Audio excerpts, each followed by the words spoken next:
Eita, olha nós, vamos cantar um pouquinho só pra gente aliviar as tensões, tá bom? Vem comigo, tá? É dançante essa. Tum, tchicu, dum, dum, dom. É aí, ó. Você vai perceber que isso não tem mistério, depende de você, levando o estudo a sério.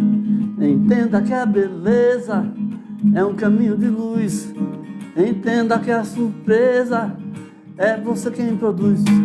Arte é tão legal, arte é tão legal, você vê diferente o que parece igual.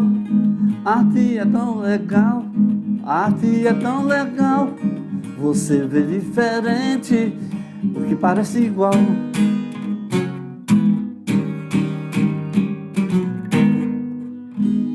Viu?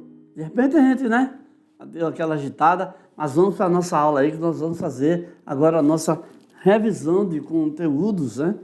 Porque depois tem umas atividades aí para a gente responder. Vamos lá. Simbora, neném. É nóis. Olha aí, ó. Olha aí os camaradas aí, né? Tá vendo a ilustração aí? Vamos lá para a nossa revisão. Eu vou começar falando de novo da arte romana, porque a arte romana, de tanto que eles usaram as ideias gregas, né?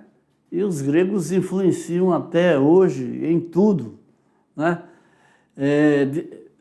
Muitas vezes há que se perguntar, seria a arte romana uma imitação da arte grega? Nem tanto, né? Como a ideia da antropofagia brasileira, né? Eles pegaram o que tinham de melhor e fizeram a sua própria interpretação. Então, a estética grega foi fundamental para inspirar, tá vendo? Não é copiar, é dar a ideia, inspirar os romanos que imprimiram características próprias em pinturas, que muitas feitas em murais inspirados em mitos gregos, né? Só que eles usaram os mitos romanos, né? Os deuses romanos, as esculturas com toques naturalistas, rostos e trajes romanos, né? E os mosaicos, né? Com técnica decorativa, né? Então, na escultura você está vendo aqui, olha,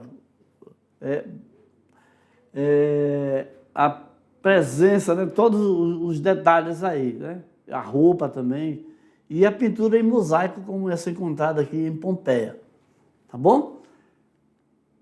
A cidade foi soterrada pelo Vesúvio, mas aí escavando os caras encontraram, olha só essa galeria aqui, né? Então vamos lá. Aí vem a arte medieval, que é considerada uma arte didática, porque a palavra didática tem a ver com professor, com ensinar, com dar aula, né? E dar aula sobre a vida de Cristo, dar aula sobre o cristianismo. Então, era essa a temática, era essa a ideia, ok? Então, você está vendo aí, olha, nessa ilustração, né? O tema da lamentação, que é uma cena da vida de Cristo feito por Giotto. Então, o início da Idade Média é caracterizado pela queda do Império Romano, em 476. Né? Quando o Império Romano cai, né? Aí entra a Idade Média e aí vem o cristianismo, vem o clero, vem tudo, né? Então, sofreu influência dos gregos, romanos, persas e árabes. A soberania da igreja interfere nas artes, a partir de então, na arquitetura, na política, em tudo, na cultura, na filosofia, até nas guerras santas. Não é isso? Vocês devem ter visto isso aí nas aulas de história, nas aulas de português também, né? Alguma coisa aí. Vamos nessa. E aí entra o Império Bizantino, entra o estilo da arte cristã, né? Que era rigidamente controlado pelo clero, pelos sacerdotes, pela alta cúpula da igreja, que estabelecia padrões para representação para Cristo, Maria e os apóstolos, Isso aí prevaleceu entre os séculos V e XV, tá bom?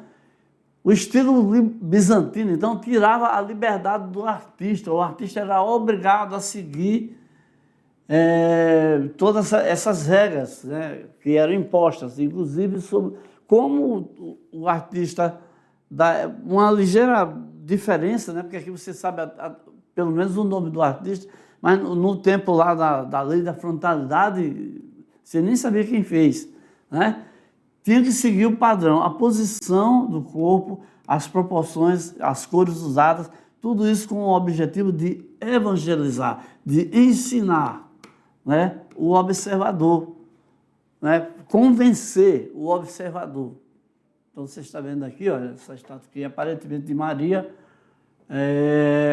com o menino Jesus, né, lá no braço, ok? Então, com isso aí a gente termina a nossa revisão e aí rapidinho a gente volta, ligeirinho que nem um traque, a gente volta para as nossas atividades.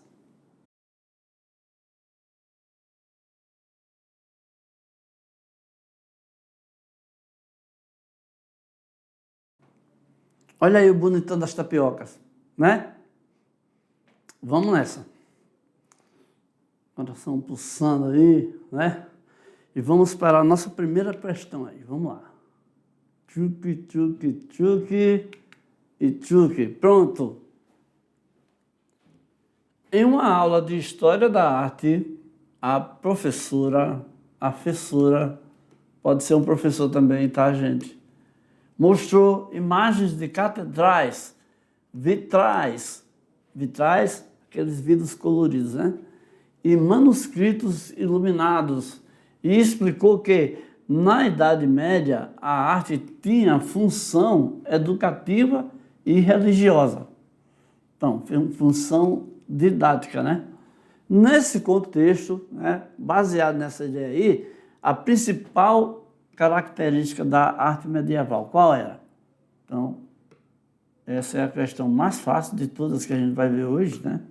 Então, tá aí, você lê com cuidado, com atenção, tá? E aí você vai chegar na fácil conclusão que a principal característica da arte medieval era o tema religioso e a função educativa, tá bom? Temática religiosa e função didática. Beleza? Vamos seguir aqui para a nossa próxima questão. Durante a visita de uma turma a uma antiga catedral europeia, os alunos observaram paredes espessas, poucas janelas, interiores pouco iluminados e arcos fechados. Então, a professora explicou que aquelas características pertencem a um dos estilos medievais. Então, normalmente a igreja medieval, né, o prédio medieval, né, até as casas, tinham paredes espessas, poucas janelas, e pouca iluminação, né? Só um filtro de luz. Essa característica está relacionada à arquitetura de... Então, essa também está muito fácil, né, gente? Então, a arquitetura românica, né? Então, não resta a menor dúvida. Vamos embora. Não seria brasileira, né? Nem barroca, nem renascentista, nem moderna. Com certeza, está muito fácil aí. Até por eliminação você consegue resolver. Vamos ver a nossa questão de número 3, que é uma questão que tem uma elaboração maior.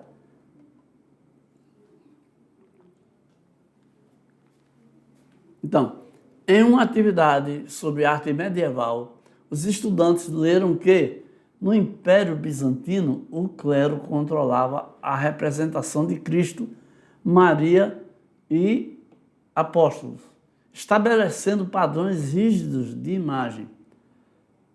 A professora, lá vem ela de novo, disse qual era uma característica coerente com esse estilo.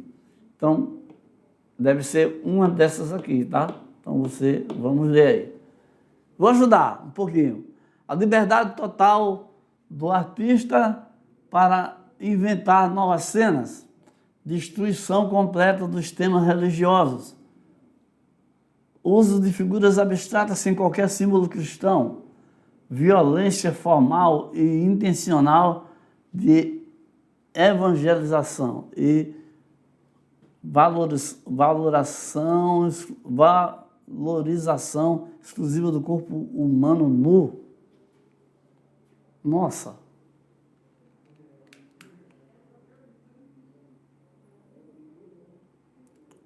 Padrões rígidos, violência formal. Acho que esse termo aqui está mal colocado, né? Mas entre essas aqui, liberdade para inventar novas cenas, não. Destruição de temas religiosos, também não.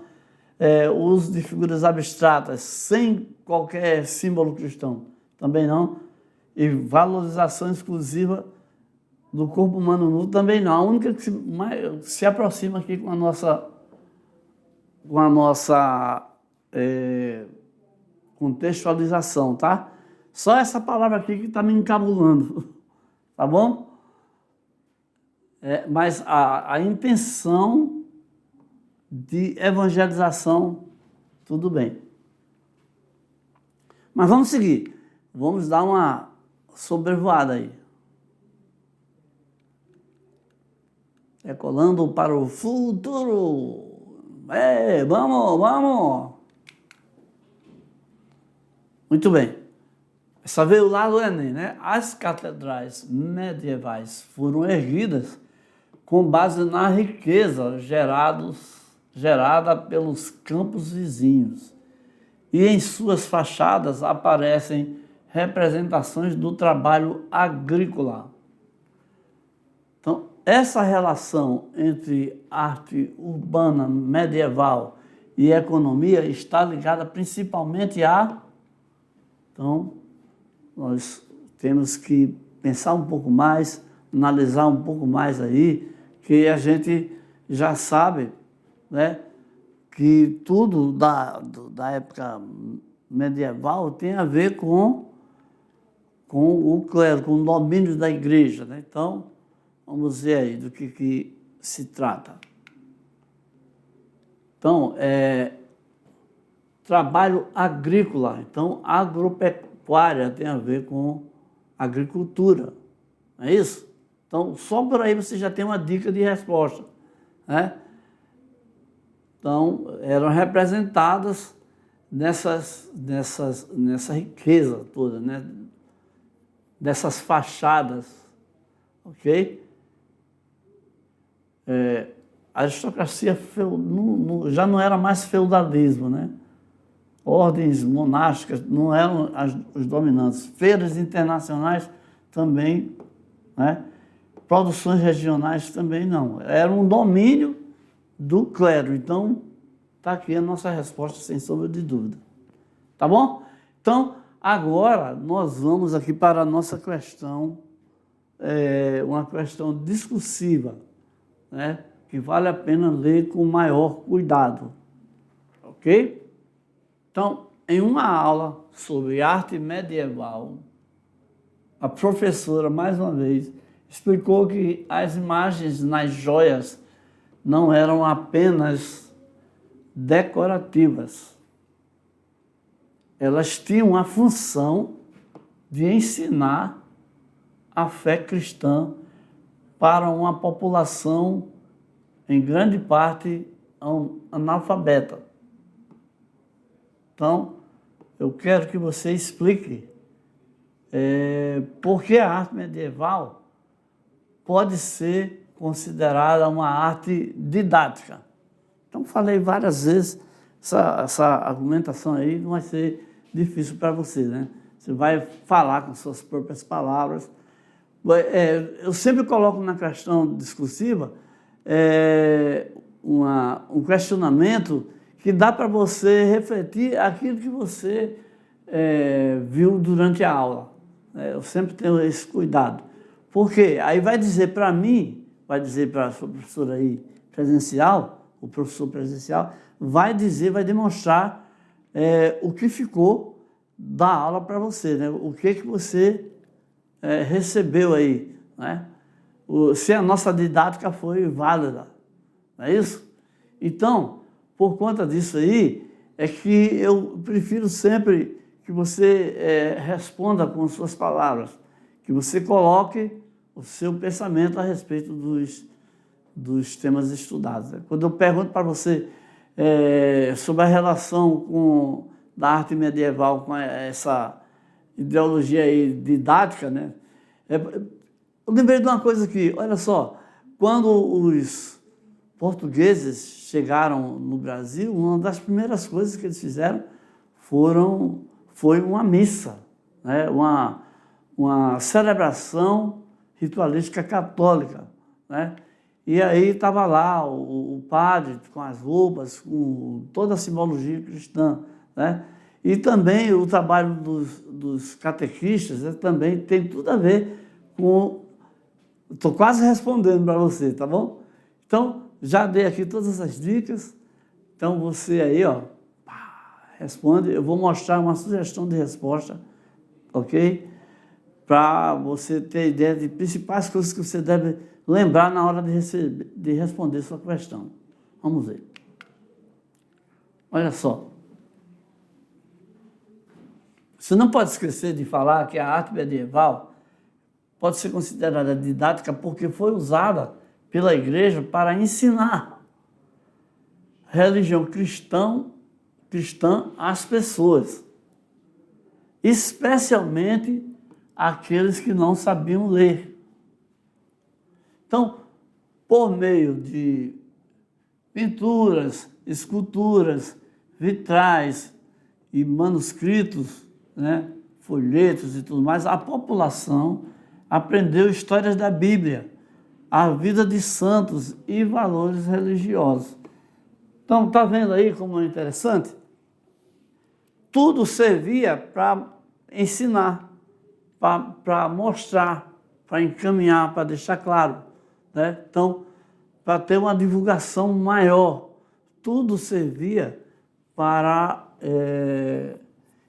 que a igreja se tornasse assim, a religião se tornasse uma verdadeira escola. Uma coisa ajudou a outra, as pessoas aprenderam a ler, né? As pessoas aprenderam a interpretar, né? Ou mesmo sendo ajudadas aí, guiadas pelos sacerdotes, né? Então, esse papel aqui da arte medieval tem também os seus pontos positivos, né? Não que eu seja contra estudar a Bíblia, não que eu seja contra, mas assim, a massificação, quase uma violência contra o livre-arbítrio das pessoas. Mas estava ali e aí faz parte do nosso caminhar, faz parte do nosso movimento, né, na vida. E aí, agora aqui, nós chegamos ao nosso material complementar aqui no final dessa aula, que é uma dica que eu deixo aí para vocês assistirem, né, sobre a arte medieval. E aí eu deixo mais uma vez aquela imagem dos trovadores, que eu considero muito importante, porque é uma imagem que remete ao tempo em que começaram a fazer música